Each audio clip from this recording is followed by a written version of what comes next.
Guurii gurraa.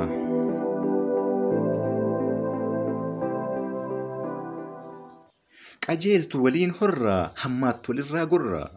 Qalbeeffadhuu caqasi guuradhu guurii gurraa. Aadaa, seenaa fi afaan keenya kan jabeeffatu numa jettee kutattee kaatee sanyiin maccaa tuulamaa. Bu'aa bayii barreessuu keessa jiru dhandhamtee ogbarruu Oromootti faaya uffistee argamte. Adda baasnee hubachuuf hansaraaf callaa garbuu fireen biqiltuu kennaa akka dhalootaaf darbu akka nuuf galu faayidaan rooba bonaa fi gannaa guurii gurraa guurannee wal dhageeffachuu qabna. Jechuun waan dhaloonni dhalootaaf guduunfee kaa'e haatee dhaloota biraan ga'uuf mudhii hidhattee kaatee dhageennee akka dubbannu dubbisnee akka hubannu waan abdii qabduuf nurraa ogbarruu qubee kennaan babbareechistee boccee nuuf fidde guurii gurraa. Horteen sikkoo fi mandoo ilmaan sabboo fi goonaa horteen raayyaaf asaboot ilmaan ituu humbannaa. Hambaan gootota kalee horteen maccaa tuulamaa xiqqaa fi guddaan kenna Oromummaaf quuqama. Dhiigni kalee gootonni Oromummaaf facaaste dachaa ta'ee biqilee lafeen haqaaf caccabe Oromiyaaf dallaa ta'ee Oromoo tajaajile. Harmeen gootota deette ammallee eebba qabdi gadaamessi hin guune.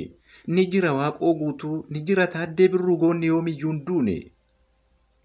Kallattii irra deeman dhalootatti akeekee dursee baradhaa jedhee faayidaa barnootaa beekee. Jiraachuu goottan kennaa jiraachuu kennatti ibsa akka jiraatan beekna.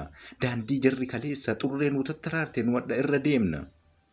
Dhaadannoo agarii tulluu dhaloonni galmaan gaya gootummaa ilmaan Oromoo ormatu ragaa baya. Yeroo achi buuteensaa hin dhabaminiin dura kan akka jaalnadhii Baqqalaa Dawaanoo fi Jamaal Roobalee faatu rakkoo Oromoo fura.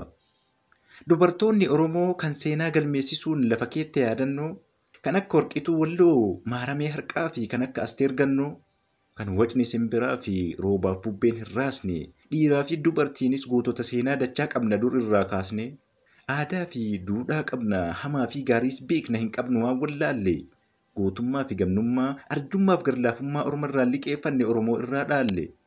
Kennaa uumamaa qaba lafaa fi namni kenna wanti hin dandeenye hin jiru waan hunduma dandeenna.